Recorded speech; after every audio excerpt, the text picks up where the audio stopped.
नमस्कार साथियों, आप सभी का स्वागत है जिज्ञासा लाइन में। दोस्तों, इस वीडियो में हम बात करेंगे आरबीएसई बोर्ड क्लास 9th के लिए सामाजिक विज्ञान का जो पेपर है उसके बारे में। तो दोस्तों, इसमें अपन जितने भी इंपॉर्टेंट क्वेश्चन पेपर है आपके क्लास 9th के लिए वो सारे आपको प्रोवाइड कराएंगे। तो दोस्तों, हमारे चैनल पे आपको एमपी बोर्ड और यूपी बोर्ड, राजस्थान बोर्ड और पंजाब बोर्ड के जितने भी पेपर है वो सारे आपको मिल जाएंगे। तो यहाँ पे अभी अब हम बात करेंगे माध्यमिक शिक्षा बोर्ड अजमेर की ओर से जो जारी पेपर है क्लास 9 के लिए सामाजिक विज्ञान का। तो दोस्तों, ये पूरा जो पेपर है मॉडल पेपर है और पिछली परीक्षाओं में आए हुए क्वेश्चन है सारे, वो आपको इस वीडियो में बताने वाले हैं, ताकि आपका जो वार्षिक परीक्षा आ रही है दिसंबर में 12 या 13 तारीख से स्टार्ट होगी, उसके लिए दोस्तों बहुत ही ज़्यादा हेल्प आपको यहाँ से मिलने वाली है। और वैसे भी दोस्तों, मैक्सिमम जितने भी आपके प्रीवियस ईयर के जो पेपर है वो आप सोल्व कर लेंगे तो आपको गारंटी है 90+% है वो आपको कोई भी नहीं रोक सकता। तो चलिए दोस्तों, आप इनका जो इंपॉर्टेंट दिशा निर्देश है सबसे पहले तो आप इनको पढ़ सकते हैं यहाँ पे जो भी दिए गए हैं। इसके बाद दोस्तों आपको पूरा पेपर है वो सोल्व करना है। यहाँ पे दोस्तों सबसे पहले बात करें, यहाँ पे मौर्य वंश का संस्थापक कौन था ये आपको बताना है। तो आप सभी जानते हैं कि मौर्य वंश का जो संस्थापक था वह था आपका चंद्रगुप्त मौर्य। ठीक है, चंद्रगुप्त मौर्य मौर्य वंश के संस्थापक माने जाते हैं। नेक्स्ट देखिए, अकबर ने इबादत खाने का निर्माण क्यों करवाया था, ये आपको बताना है। क्योंकि अकबर के द्वारा दोस्तों 6 या 7 कुछ ऐसी चीज़ें हैं जिनका स्टार्ट किया गया था। जैसे इबादत खाने की स्थापना की गई थी उन्होंने, दीन इलाही की स्थापना की थी उन्होंने, ठीक है। और इसको सामाजिक यानी कि सभी के लिए खोल दिया था। इस तरह से उन्होंने काफ़ी सारी चीज़ों का शुरुआत की थी, आपको ये बताना है। और मुग़ल काल में शिक्षा का जो सबसे ज़्यादा प्रचार प्रसार है वो इन्हीं के काल में हुआ था, तो आपको ये अच्छे से याद करना है। नेक्स्ट देखिए, वर्तमान समय में प्रत्यक्ष लोकतंत्र कहाँ पाया जाता है, ये आपको बताना है। सन 2011 की जनगणना के अनुसार भारत का सबसे अधिक जनसंख्या वाला कौन सा राज्य है, यानी कि सबसे ज़्यादा जो जनसंख्या है वो किस राज्य की है, ये आपको बताना है अकॉर्डिंग टू 2011। नेक्स्ट देखिए, भारत में राष्ट्रीय आय गणना के प्रथम अनुमान किसने लगाए थे। तो दोस्तों, सबसे पहले जो राष्ट्रीय आय की जो गणना है वो सबसे पहले किसके द्वारा की गई थी, ये आपको बताना है। और दोस्तों आपको बता दें कि 1861 या 51 के आसपास है वो सबसे पहले जनगणना है वो शुरू हुई थी। और मुख्य रूप से यानी कि जो व्यवस्थित रूप से स्टार्ट हो चुकी थी वो 1871 या 81 के आसपास शुरू हो गई थी। नेक्स्ट देखिए, यहाँ पे भारत में वित्तीय वर्ष की समयावधि क्या है, यानी वित्तीय वर्ष की अप्रैल में दोस्तों ख़त्म होता है ये, ठीक है, 1 अप्रैल।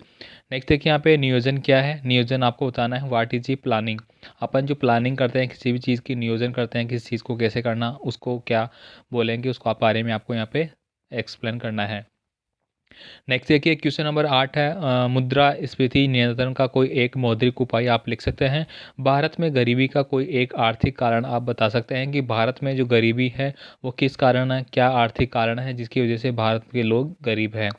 नेक्स्ट देखिए, छिपी या प्रच्छन्न बेरोजगारी क्या है। तो दोस्तों, छिपी हुई बेरोजगारी वह है जो कि आपको दिखाई नहीं देती, यानी कि ऐसी कौन सी बेरोजगारी है जो आपको दिखाई नहीं देती, यानी कि कोई व्यक्ति पढ़ा लिखा है लेकिन उसके बावजूद उसको उसके अनुसार अगर कोई कार्य नौकरी नहीं मिलती है तो वो एक बेरोजगार कहलाएगा और वो एक छिपी हुई बेरोजगारी के अंतर्गत आती है। नेक्स्ट देखिए, यहाँ पे आप अपने राज्य की विधानसभा का चुनाव लड़ना चाहते हैं, इस हेतु कौन सी योग्यताएं होनी चाहिए आपको बताना है। यानी कि दोस्तों आपको विधानसभा और राज्यसभा और लोकसभा, ठीक है, इन तीनों के बारे में अच्छे से पढ़ लेना है, क्योंकि इनके बारे में क्वेश्चन आपको 100% बनता है। नेक्स्ट देखिए, केंद्र सरकार के द्वारा संचालित की 4 जल परियोजनाओं के नाम आपको लिखने हैं। ये सारे क्वेश्चन है दोस्तों आपके जो बुक में है वही आपके क्वेश्चन है। और साथ ही इस बार दोस्तों आपका 70% सिलेबस है वही कवर किया गया है, यानी कि हाफ ईयरली जो आपका एग्ज़ाम होने वाला है उसमें और जो आपका बाकी एग्ज़ाम होगा उसमें, इन दोनों में आपका हाफ हाफ कर देंगे। मतलब 35% आपका अर्धवार्षिक में, 35% आपका वार्षिक में, बाकी 30% वो आपके इंटरनल के आधार पे आपको दिया जाएगा। नेक्स्ट देखिए, यहाँ पे 13 नंबर का क्वेश्चन है, व्यापारिक फसलें क्या है, कोई 2 व्यापारिक फसलों के नाम बताइए। ऐसी फसलें जिनको दोस्तों व्यापार के लिए उपयोग किया जाता है, जैसे कि अपन बता सकते हैं कपास, ठीक है, कपास हो गई, तो ये क्या होता है व्यापार के लिए प्रयोग की जाती है। इसके अलावा दोस्तों बहुत सारी फसलें हो गई ऐसी जो व्यापार के लिए प्रयोग की जाती है। गन्ना हो गया, ठीक है, गन्ने का व्यापार किया जाता है, ठीक है, इस तरह की फसल का आप बता सकते हो उदाहरण। नेक्स्ट देखिए, यहाँ पे धात्विक खनिज क्या है, लोहा धातु खनिज के कोई 2 उदाहरण आप बताइए। तो धात्विक खनिज के बारे में बताना आपको किस तरह के होते हैं। भारत में सूती वस्त्र उद्योग संकट में है, पक्ष में कोई 2 कारण बताइए। दोस्तों, सूती वस्त्र सबसे ज़्यादा प्रचलन में है भारत में, तो आपको इस पे बताना है कि अगर आपका सूती वस्त्र उद्योग संकट में है तो आप क्या करेंगे, इसके बारे में आपको लिखना होगा। नेक्स्ट देखिए, यहाँ पे राष्ट्रीय जनगणना नीति 2000 की संक्षिप्त में व्याख्या आपको करनी है।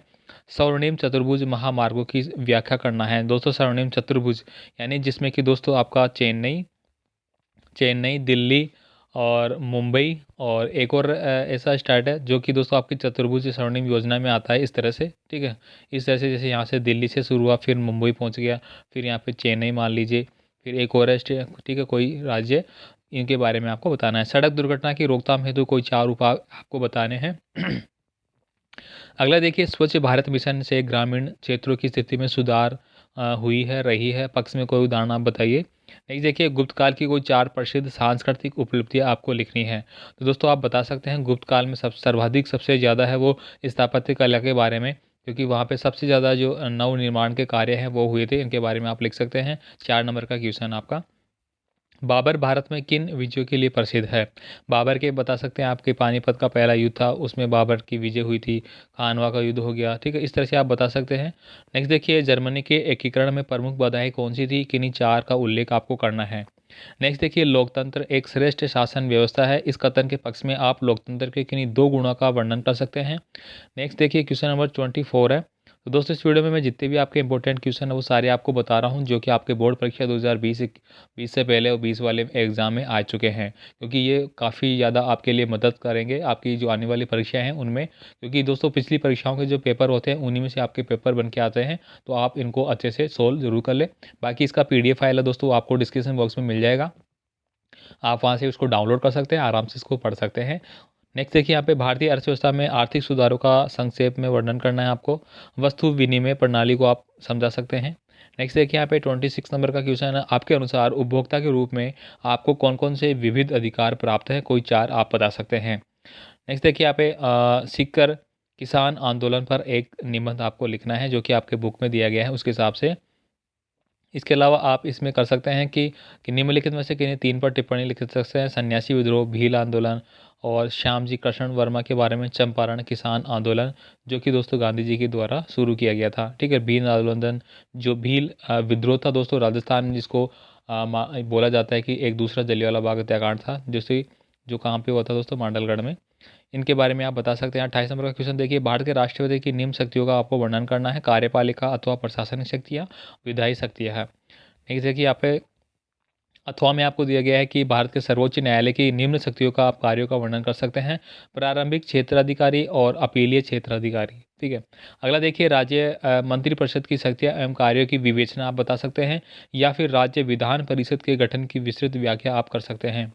नेक्स्ट देखिए, यहाँ पे 30 नंबर का क्वेश्चन है आपका, अंतिम क्वेश्चन है। निम्नलिखित जो दिए गए हैं भारत के, उनको आपको मानचित्र में निरूपित करना है, अंकित करना है। हीराकुंड परियोजना हो गई, कपास फसल क्षेत्र हो गया, ब्योकौर हो गया, विशाखापट्टनम हो गया, तूतीकोरन हो गया, ठीक है।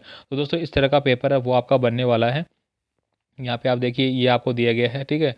यहाँ पे आपको ये दिया गया है मानचित्र, इसमें आपको अंकित करना है इन सबको। तो दोस्तों ये पूरा पेपर जो भी आपका प्रीवियस ईयर पेपर था वो मैंने आपको बता दिया कि इस तरह के क्वेश्चन पेपर आपके पहले पूछे जा चुके हैं, और आगे वाली परीक्षाओं में आपके लिए बहुत ही ज़्यादा हेल्प यहाँ पे रहने वाली है। तो दोस्तों ऐसे ही जो भी पेपर आपके होंगे क्लास 9, 10, 11, 12 सभी के लिए, तो आपको पूरी PDF फाइल सहित आपको पेपर मिल जाएगा, तो आप सभी को डाउनलोड करके आराम से पढ़ सकते हैं। बाकी आप कमेंट करके बता सकते हैं आपको किस सब्जेक्ट के रिगार्डिंग पेपर चाहिए, कोई भी आपका कमेंट है। आप चैनल को सब्सक्राइब करके रखें, बेल आइकन दबा के रखें, दोस्तों को वीडियो के साथ वीडियो को शेयर करें और लाइक ज़रूर कर दें। मिलते हैं एक नए पेपर के साथ, तब तक के लिए जय हिंद।